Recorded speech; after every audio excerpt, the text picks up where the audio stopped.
Welcome back to Kleppers Corner, where the news is so chaotic, I feel like I need Dramamine just to keep up. It's September 1st, 2025, and the world is, well, it's basically one big before photo.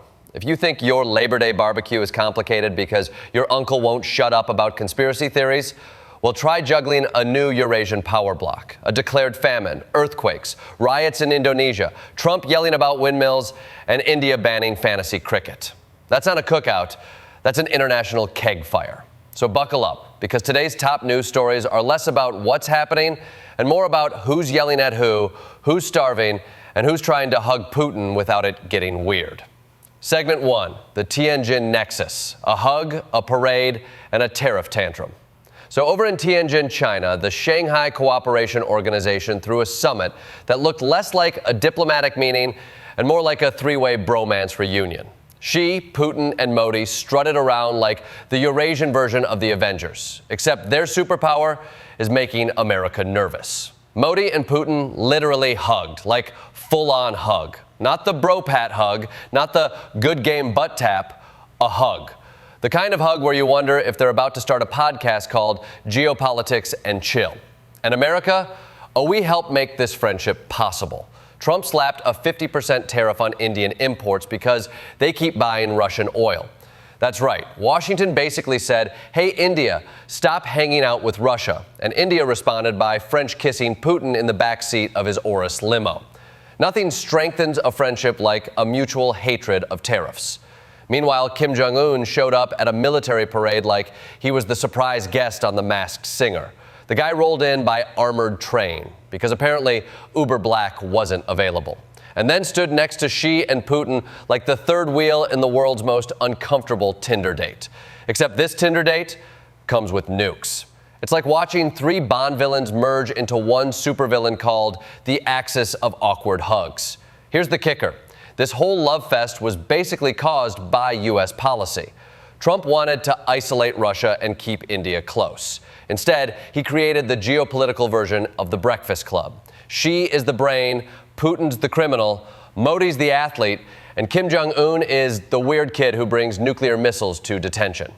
Segment 2, Gaza. War, famine, and the word no one wanted to say while Tianjin was playing Hugathon, Gaza is in absolute hell.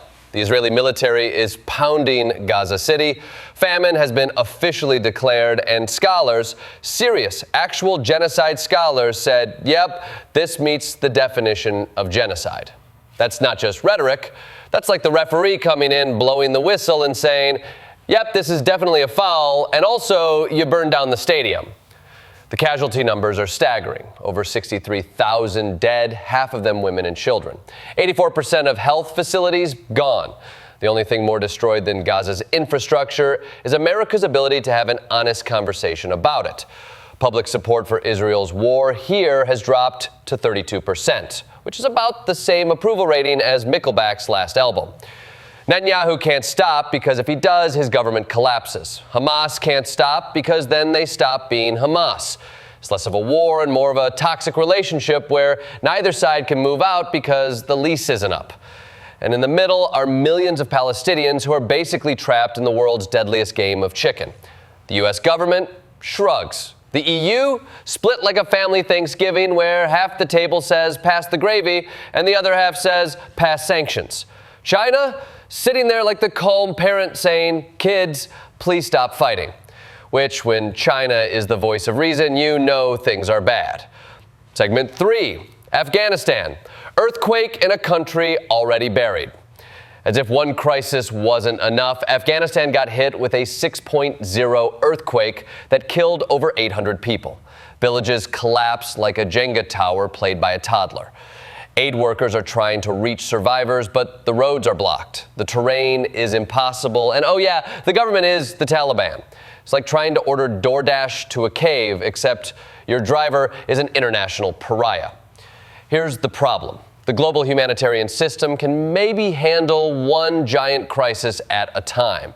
Right now, it's juggling Gaza and Afghanistan simultaneously. That's like being asked to babysit twins who are both screaming, but one is screaming because their sibling hit them and the other is screaming because the ceiling fell on their crib. Either way, you're out of diapers, out of patience, and out of cash. Segment 4, Indonesia. When housing allowances start a revolution. Indonesia said, "Hold my beer." Massive protests erupted after people found out lawmakers get a $3,000 monthly housing allowance, which is 10 times the minimum wage. That's like finding out your boss has a company yacht while you're paying $8 for gas station ramen. Things turned violent fast. 7 dead, buildings burned. TikTok even suspended its live feature in the country, which is how you know it's bad. When TikTok says, you know what, maybe less content for once, that's like McDonald's saying, we're shutting down the fryers, folks, too much cholesterol. The government's response? Arrest 1,200 people and call them rioters. Classic move. When people are mad at you for being corrupt, just arrest them for noticing. It's like your spouse finding texts from your side chick and you saying, well, why were you snooping? Segment 5, Trump, tariffs, windmills, and the mystery of his legs. Meanwhile, back in the U.S., Trump killed funding for $679 million in offshore wind projects. He basically said, windmills are dumb, let's use that money for boats. Because nothing says forward thinking like canceling renewable energy to double down on tugboats. Somewhere Greta Thunberg is screaming into a pillow. But what's got people buzzing is Trump's health. His legs are swollen, his hands are bruised, and the internet exploded with hashtags like Trump is dead.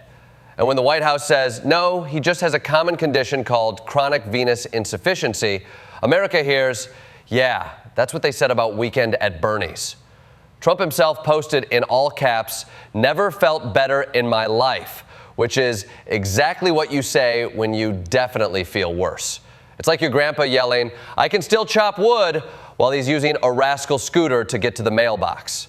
The White House explanation is that his bruises are from frequent handshaking. If that's true, then Trump must be in a secret handshake club with every Boy Scout in America. Or maybe, just maybe, he's not as healthy as he claims. Either way, the circus rolls on, and the clowns keep juggling. Segment 6, Global Economy and Tech. Fantasy sports die, cancer fights back. The economy looks great on paper. Stocks are up, the S&P is breaking records. But the tech sector is wobbling like a Jenga tower at a frat party. Nvidia fell, Tesla fell. Sam Altman is out here yelling about an AI bubble like a guy warning us about a haunted house after selling us tickets. Gold is soaring to $3,486 an ounce. Silver is hitting highs. Oil's still playing the maybe we'll explode, maybe we won't game. France is in fiscal chaos, facing 44 billion euros in budget cuts. So basically, your retirement account is thriving, unless you own, anything. But the real shocker? India banned all online pay-to-play games. Fantasy sports, poker, rummy, gone. Poof. Imagine telling millions of cricket fans they can't bet on their team anymore. That's not policy, that's a declaration of war on your own citizens' free time. And finally, some good news. Scientists discovered that blocking a protein called STUB1 could make T cells better at killing cancer. Basically, they found the immune system's parking brake and said, what if we just released it? Which is a breakthrough in medicine, but a terrible idea if applied to my Uncle Randy at Thanksgiving. If you take his brakes off, he's dancing on the table by dessert. So there you have it. On September 1st, 2025, the world gave us hugs in Tianjin, horror in Gaza, rubble in Afghanistan, riots in Indonesia, rumors in Washington, and the death of fantasy cricket. It's like the universe is saying, hey, you thought things were stable? Psych. We are living in a world where crises don't just overlap, they dogpile. And the only way to keep up is to laugh, cry, and maybe buy gold. Lots of gold. Because if today taught us anything, it's this. The world is one giant circus, and unfortunately, the clowns are in charge.